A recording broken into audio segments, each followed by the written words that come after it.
नमस्कार। आप सभी का ज्ञान सुधा चैनल में बहुत बहुत स्वागत है। प्रीवियस ईयर की जो क्वेश्चंस हम लोग कर रहे हैं उसमें आज हम सन 2016 के क्वेश्चंस करेंगे, जो कि प्रिंसिपल्स ऑफ ऑर्गेनाइजेशन यानी संगठन के सिद्धांत से संबंधित होंगे। आज का जो हमारा वीडियो है एज़ यूजुअल पहले की तरह ही हम कुछ चीज़ों को एक्सप्लोर करेंगे। सबसे पहले वी विल ट्राई टू सी कि क्वेश्चन का डिफ़िकल्टी लेवल क्या है। दूसरा, हम लोग ये जानेंगे कि उसका सही उत्तर क्या है, what will be the right answer with an easy explanation for the answer. उस आंसर का क्या एक्सप्लेनेशन होगा।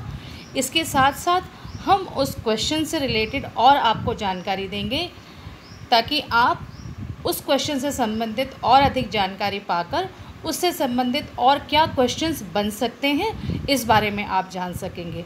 So it's a win win situation. आपको सही उत्तर भी पता चलेगा, क्या एक्सप्लेनेशन है उस आंसर का ये भी पता चलेगा। साथ ही साथ जो आपको और अधिक जानकारी दी जाएंगी उनसे भी आप और बहुत सारे MCQ क्वेश्चंस निकाल सकते हैं जो यूजुअली आ जाते हैं आगे जो आप लोगों के क्वेश्चन पेपर्स आते हैं उसमें। So the very first question is which of the following is not the correct match. Means ये पूछना चाह रहे हैं कि निम्नलिखित में से कौन सा युग्म सही नहीं है। असहमति का क्षेत्र जो चेस्टर आर्विन बर्नार्ड ने दिया था। दूसरा है दोहरा पर्यवेक्षण जो कि JD मिलेट ने दिया था। तीसरा है शोषणकारी सत्तावादी व्यवस्था, मैरी पार्कर फॉलेट। और जो आखिरी ऑप्शन है हमारा गैंग प्लान की अवधारणा, the concept of gang plan, जो हेनरी फेयोल ने दिया है। इट मीन्स जो हमारे पास जो 4 ऑप्शंस दिए गए हैं इसमें से एक ऑप्शन हमारा गलत है और 3 ऑप्शंस हम लोगों के सही। एज यू ऑल नो, जो जोन ऑफ इंडिफरेंस जिसे हम उदासीनता का क्षेत्र कहते हैं, ये बेसिकली सत्ता की स्वीकृति विचारधारा के अंतर्गत बर्नार्ड ने इसे स्वीकृति का क्षेत्र निर्धारित किया था। तो this is the right match जो हम लोग कह रहे हैं कि what will be the right match, this is basically the right match. Zone of difference का जो कंसेप्ट था वो चेस्टर बर्नार्ड द्वारा दिया गया था। इसके अलावा उन्होंने ये कहा था कि कार्मिक या तो निर्णयों को अस्वीकृत कर देते हैं या पूर्ण रूप से स्वीकार कर लेते हैं या आंशिक रूप से उसको स्वीकार करते हैं, पार्शियली एक्सेप्ट करते हैं। So that was basically zone of indifference जिसे हम कहते हैं उदासीनता का क्षेत्र। इसके बाद हम लोग बात करते हैं व्हाट इज़ डुअल सुपरविजन, दोहरा पर्यवेक्षण हम किसे कहते हैं। देखिए, इन चारों चीज़ों को हम लोग समझ लेते हैं, इसके बाद हम लोगों के लिए आसान होगा कि हम लोग सही उत्तर को आइडेंटिफाई कर सकें और उसको पहचान सकें।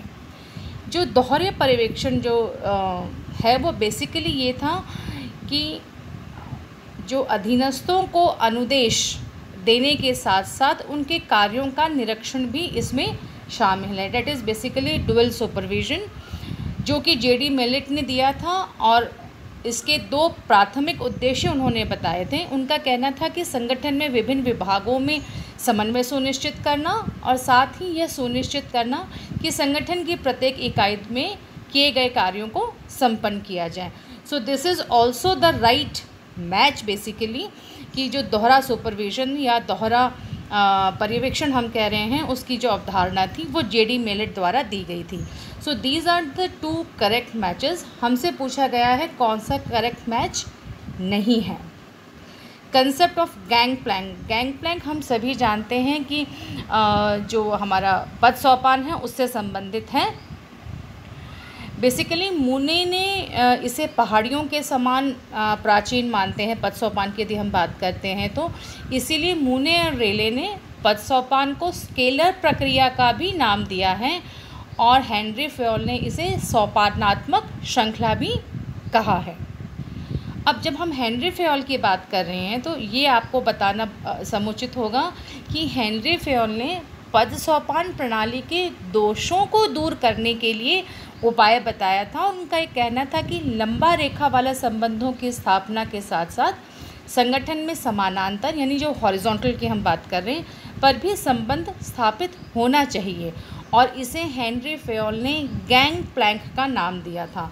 तो जो ऑप्शन जो 4th है the concept of gang plank, it was given by Henri Fayol जो कि पद सोपान के दोषों को दूर करने के लिए था। Now we are left with the option 3. So definitely this is not the right answer, क्योंकि हम लोग जब एक्सप्लॉयटेटिव अथॉरिटेटिव सिस्टम, जिसे कि हम शोषणकारी सत्तावादी व्यवस्था कहते हैं, वो मैरी पार्कर फॉलेट द्वारा ना दे जाकर वो हमको दी थी रेनिस लिकर्ट ने. तो पहले तो हम लोग इसका सही आंसर मैं आपको बता देती हूँ. Option 3 is not the correct match. इसके अलावा जो हम बात कर रहे हैं कि शोषणकारी सत्तावादी व्यवस्था की अवधारणा किसने दी थी, तो ये अवधारणा दी थी सोशल साइकोलॉजिस्ट, सामाजिक मनोवैज्ञानिक जो थे, रेनिस लिकर्ट ने दी थी. उन्होंने सबसे पहले 1960 में मैनेजमेंट के सिस्टम्स के बारे में हमें बताया था, which was based upon his observations. उन्होंने 4 सिस्टम्स बताए थे बेसिकली, जो कि संगठन के डायनामिक्स और उसके जो मेन विशेषताएं, जो कैरेक्टरिस्टिक्स हैं, उसको बिल्ड करने के लिए एक इंटरेक्टिव सिस्टम था between the individuals and the organisation. उन्होंने 4 मैनेजमेंट सिस्टम बताए थे. आप लोग प्लीज़ नोट डाउन कीजिएगा. सबसे पहली बात तो जो हम शोषणकारी सत्तावादी व्यवस्था की बात कर रहे हैं, वो मैरी पार्कर फॉलेट ने नहीं दी थी, रेनिस लिकर्ट ने दी थी. दूसरी बात, उन्होंने 4 मैनेजमेंट के सिस्टम्स बताए थे. इस पर आपको क्वेश्चन आ सकता है. जो 4 मैनेजमेंट के सिस्टम्स थे वो अलग अलग थे. एक था एक्सप्लॉयटेटिव अथॉरिटेटिव, जिसकी हम अभी बात कर रहे हैं. एक है बेनेवोलेंट, दूसरा है कंसल्टेटिव और चौथा है पार्टिसिपेटिव. देखिए, एक्सप्लॉयटेटिव अथॉरिटी सिस्टम की जब हम लोग बात करते हैं तो बेसिकली शोषणकारी सत्तात्मक प्रबंधन जिसे हम लोग कहते हैं, ये प्रबंधक का अपने अधीनस्थों पर कम विश्वास होता था. इस प्रकार का जो सिस्टम था उसमें, और वो कार्यों का अनुपालन भय या धमकी यानी थ्रेट्स के माध्यम से प्राप्त करता था. सामान्य रूप से इस प्रबंध रूप की विशेषता शीर्ष से नीचे की ओर संचार, means top to bottom communication जिसे हम लोग कहते हैं, तथा उच्च और अधीनस्थों के बीच में मनोवैज्ञानिक अलगाव था. सो डेट वाज बेसिकली अबाउट शोषणकारी सत्तात्मक प्रबंध जिसे हम लोग कहते हैं, यानी एक्सप्लॉयटेटिव अथॉरिटी सिस्टम हम लोग किसे कहते हैं. इसके बाद जो उन्होंने एक सिस्टम बताया था वो था बेनेवोलेंट यानी उदारवादी सत्तात्मक प्रबंधन. उसके बारे में भी एक लाइन में मैं आपको एक्सप्लेन कर देती हूँ. इस सिस्टम में उदारवादी सत्तात्मक प्रबंधन जो शैली थी, जैसे कि उदार या परोपकारी शब्द से ही स्पष्ट होता है, प्रबंधक अधीनस्थों की चिंताओं को सुनता था. जो तीसरा लिकर्ट ने बताया था परामर्श संचालन यानी कंसल्टेटिव मैनेजमेंट, इसमें प्रबंधक अभी अपने जो अधीनस्थ होते थे उनके पार्श्विक विश्वास तथा भरोसे को रखता था और उनके साथ कंसल्ट करता था. जो नीतिगत निर्णय हुआ करते थे उन पर वह अपने अधीनस्थ, अपने जो जूनियर्स होते थे, उनकी राय लेने की कोशिश करता था. और जो चौथा उन्होंने बताया था पार्टिसिपेटिव मैनेजमेंट, वो बेसिकली इस प्रकार की प्रबंध की व्यवस्था थी जिसमें विश्वास और भरोसे पर ही सारा काम होता था. नाम से ही पता चल रहा है पार्टिसिपेटिव मैनेजमेंट.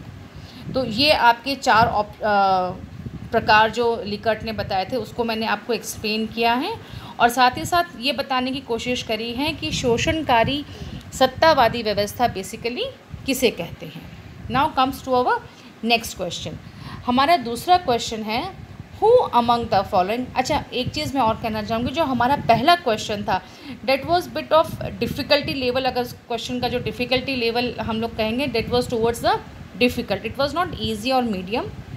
और इसके अलावा डेफिनेटली पर्सन टू पर्सन भी डिपेंड करता है. अगर आपको आंसर सीधा पता है तो every question is very easy for you, और अगर डाउट है then every question is difficult for you. लेकिन जिस तरीके से के रिएक्शंस बच्चों से हमें आते हैं, जिस प्रकार से बच्चे क्वेश्चंस हमसे पूछते हैं, उस हिसाब से अपने पर्सनल एक्सपीरियंस से और बच्चों के फीडबैक से मैं आपको इसका डिफ़िकल्टी लेवल बताऊँगी. Now comes to the second question.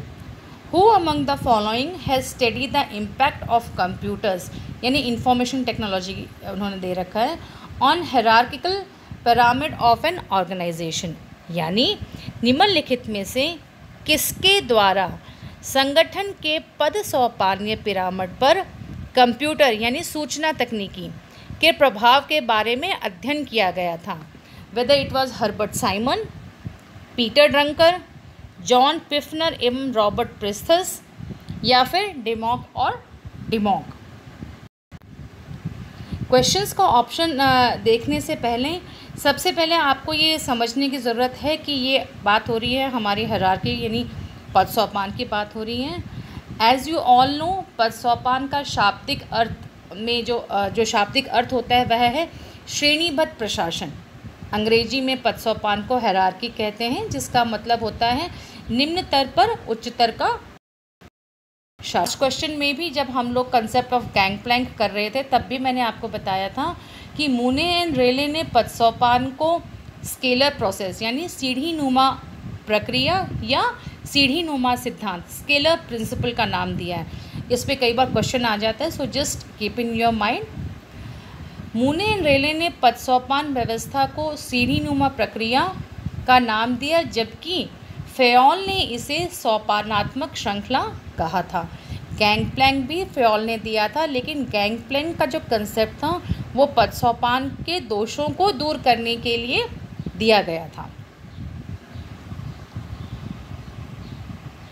पदानुक्रमिक संगठन में जब मौजूद स्वाभाविक कमियों के कारण क्रिस आर्गिस ने आधुनिक प्रशासनिक चिंतकों ने मैट्रिक सिद्धांत या मैट्रिक संगठन, जिसे हम पंखा सदृश संगठन के नाम से भी जानते हैं, उसका भी सुझाव दिया था।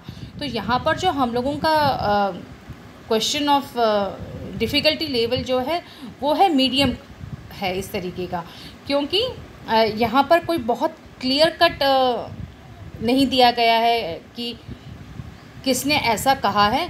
It is bit towards the difficulty level, क्योंकि इस तरह के क्वेश्चन यूजुअली कम आते हैं। और दूसरा, जो बुक्स दी हुई हैं आप में, कई बुक्स ऐसी हैं जिसमें इस विषय में नहीं दिया हुआ है। मेरा सजेशन आपको ये है कि आप इग्नू के नोट्स ज़रूर पढ़िए, वहाँ पर आपको काफ़ी कुछ चीज़ें मिलेंगी। और इग्नू के नोट्स अगर आप बहुत ढंग से पढ़ते हैं then it's very easy for you to attempt the MCQ questions which are coming in your NET exam. The right answer is John Pfiffner, यानी ऑप्शन 3 जो है वो इसका सही आंसर है। जैसे मैंने अभी आपसे कहा था कि हायरार्की हम किसे कहते हैं, ये एक श्रेणीबद्ध प्रशासन होता है, और मूने एंड रेले ने इसे क्या कहा है। The word hierarchy basically comes from the Greek hieros which means sacred, और archon means to rule. Henri Fayol ने एक सजेस्टिव रूट बताया था जिसको हम लोग गैंगप्लैंक कह रहे हैं। जो उर्विक थे उन्होंने साथ ही साथ मूने ने इस बात को ऑब्ज़र्व किया था और कहा था कि जो हायरार्की है इसको हम लोग स्केलर प्रिंसिपल ऑफ ऑर्गेनाइजेशन भी कहते हैं। क्रिस आर्गिस के बारे में भी मैंने आपको बताया था कि he was one of the leading administrative thinkers जिन्होंने इसके बारे में बताया था। जो उन्होंने कंसेप्ट दिया था, it is also known as fan like organisation, पंखा सदृश संगठन के नाम से भी जाना जाता है। यूजुअली ये वाली जो इन्फॉर्मेशन है जो बुक्स में नहीं दी हुई होती है, बहुत कम बुक्स है जिसमें दी हुई हैं, बट इसके ऊपर भी क्वेश्चन आ सकता है, so just go through it. John M Pfiffner और रॉबर्ट प्रिस्थस की यदि हम बात करते हैं तो ये दो ऐसे थिंकर्स थे जिन्होंने इस बात की स्टडी करी थी कि कंप्यूटर्स का जो प्रभाव है वो जो हमारा पद सोपान जो पिरामिड है उसके ऊपर क्या होता है। So this question is of medium difficulty level. Now comes to the third question.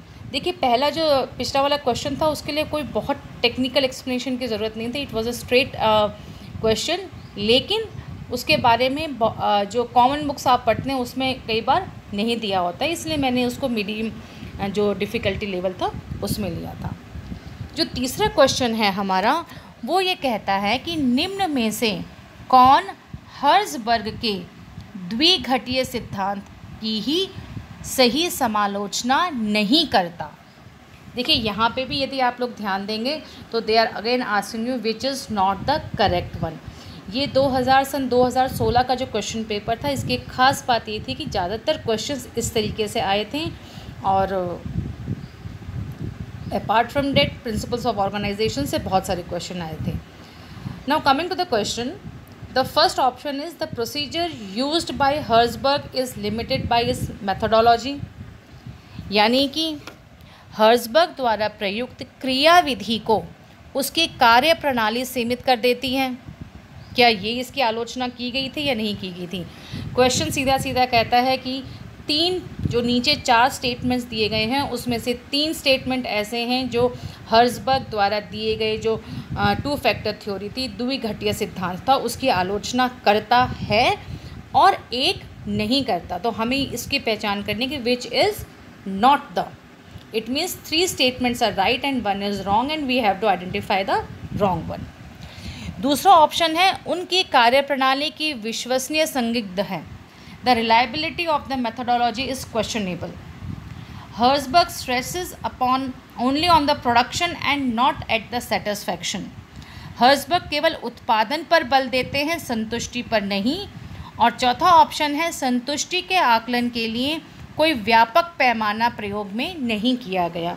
No overall measures of satisfaction was utilised. See this is basically a easy question, लेकिन थोड़ा सा ट्रिकी क्वेश्चन है, चूँकि हम सभी जानते हैं कि जो हर्ज़बर्ग की द्विघटीय संगठन का सिद्धांत था, 2 फैक्टर थ्योरी थी, दिस वॉज बेसिकली सेटिस्फैक्टर्स एंड डिससेटिस्फैक्टर्स की बात करते हैं। तो यदि आप इन 2 चीज़ों पे ध्यान देंगे then you can identify the right answer, but still I will explain you. देखिए, फ्रेडरिक हर्ज़बर्ग, जिसको हम लोग फादर ऑफ जॉब एनरिचमेंट भी कहते हैं, उनकी आलोचना 3 मुख्य मुद्दों पे की गई थी। सबसे पहले तो ये कहा गया कि that the study was not conclusive, यानी जो सिद्धांत सीमित सैंपल पर आधारित था। और यदि आप को पता होगा तो ये सिद्धांत मात्र 200 लेखाकारों और इंजीनियरों के छोटे सैंपल पर आधारित था, जिसको एक प्रतिनिधि सैंपल नहीं माना जा सकता और इसका सार्वभौमिक उपयोग भी नहीं किया जा सकता। तो it have not represented the big respondents, बहुत ज़्यादा रिस्पोंडेंट्स नहीं थे, इसलिए इसका जो सैम्पलिंग थी या जो इस पे जो स्टडी की गई वो बहुत ही सीमित थी। So it was not very conclusive. इसके अलावा हर्ज़बर्ग के सिद्धांत की भी अनेक जो विद्वान थे उन्होंने इन बातों पर आलोचना की है और उनका ये मानना था कि हर्ज़बर्ग द्वारा चर्चित आरोग्यवर्धक या अनुरक्षण तत्व केवल असंतुष्टजनक यानी डिससेटिस्फायर्स होते हैं और संतुष्टजनक नहीं होते, क्योंकि हर एक के लिए सेटिस्फायर्स अलग हो सकते हैं और डिससेटिस्फायर्स के फैक्टर्स अलग हो सकते हैं, उसको आप सबके लिए एक बराबर नहीं कर सकते। दूसरी जो बात उनकी आलोचना हुई थी वो हुई थी मेथोडोलॉजी पर।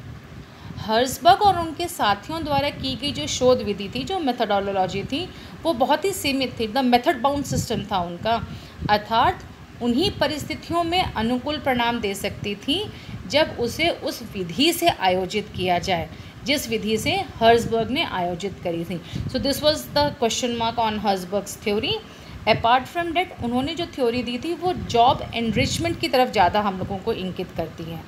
तो यदि आप इन 3 चीज़ों को ध्यान में रखेंगे तो आप ये पाएंगे कि ये जो हमारे पास 4 ऑप्शंस दिए गए हैं, ये 4 ऑप्शंस दिए गए हैं, इसमें आपके लिए अब आइडेंटिफाई करना बहुत ही ईजी होगा। देखिए, पहला वो लोग कह रहे हैं कि जो प्रयुक्त कार्यविधि थी उसकी कार्यप्रणाली उसकी सीमित थी, it was a limited methodology. Yes, इसी पर उनका क्रिटिसिज्म हुआ था कि जो उनकी मेथोडोलॉजी थी वो लिमिटेड थी और उनका सैम्पल साइज़ भी बहुत ही छोटा था। The reliability of his methodology is questionable. Yes, उनकी कार्यप्रणाली की विश्वसनीयता संदिग्ध है, क्वेश्चनेबल है, क्योंकि उनकी जो मेथोडोलॉजी थी जिस तरीके से उन्होंने बताया गया था केवल उसी तरीके से आप करेंगे then only you are able to identify the satisfiers और डिससेटिस्फायर्स। जबकि जब हम कोई भी सिद्धांत निकालते हैं तो उसका जो मेथोडोलॉजी है वो सार्वभौमिक होनी चाहिए, सब जगह अगर उसको आप अप्लाई करते हैं तो फिर उसका परिणाम सेम आना चाहिए। तो यस, इस बात पर उनका क्रिटिसिज्म हुआ था। और इसी से मिलता जुलता चौथा ऑप्शन है, no overall measure of satisfaction was utilised. अब जो थर्ड ऑप्शन है, यदि आप ध्यान देंगे तो ये कह रहा है कि Herzberg stresses only on production and not satisfaction. तो ये कॉमन सेंस की बात है कि जहाँ पर हर्ज़बर्ग ने जो अपनी 2 फैक्टर थ्योरी दी है, द्विघटीय संगठन का सिद्धांत दिया है, उसमें वो बात ही सेटिस्फैक्शन और डिससेटिस्फैक्शन की कर रहे हैं। तो उनका जो स्ट्रेस था वो प्रोडक्शन पे नहीं था। ऐसा नहीं है that he has only stressed on production and not on satisfaction. उनका ध्यान सेटिस्फेक्शन, जो सेटिस्फाइज थे उन पे भी था, जो संतुष्टजनक कारक थे उन पे भी था, और साथ ही साथ डिससेटिस्फायर्स पे भी था। So here the right option is option 3। It means जो थर्ड ऑप्शन हम लोगों को दिया गया है जिसमें ये कह रहा है कि Herzberg stresses only on the production and not on satisfaction, यानी वो केवल उत्पादन पर बल देते हैं, संतुष्टि पर नहीं, ये गलत है। इस मुद्दे पर उनके ऊपर कोई भी क्रिटिसिज्म नहीं किया गया था। 3 मुख्य चीज़ें थी जिनके ऊपर उनका क्रिटिसिज्म किया गया था। सबसे पहला था that it was not conclusive, दूसरा मेथोडोलॉजी को लेकर था, और तीसरा जॉब एनरिचमेंट को लेकर था। एंड टू योर नॉलेज आपको ये पता होना चाहिए कि Frederick Herzberg is also known as father of job enrichment. इस पर भी क्वेश्चंस कई बार आ जाता है, who is the father of public administration, who is the father of job enrichment, और इस तरीके से बहुत सारी चीज़ें हैं।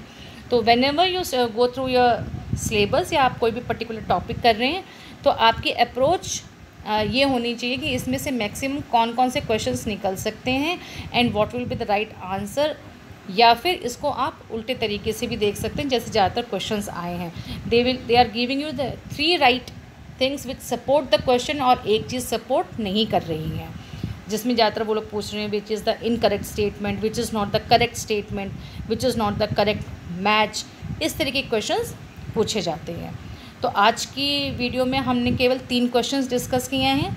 तीनों का डिफ़िकल्टी लेवल हमने डिस्कस किया, क्या सही आंसर है और क्या एक्सप्लेनेशन है उस आंसर का। अपार्ट फ्रॉम डेट उस आंसर से संबंधित हमने कुछ और जानकारियाँ भी ली, ताकि उन जानकारियों के आधार पर हम और अधिक MCQ क्वेश्चंस कर सकें और अपने विषय को और अपने उस पर्टिकुलर टॉपिक को और बेटर समझ सकें। नाउ अगले वीडियो में मिलते हैं। Till then have a good time, keep revising.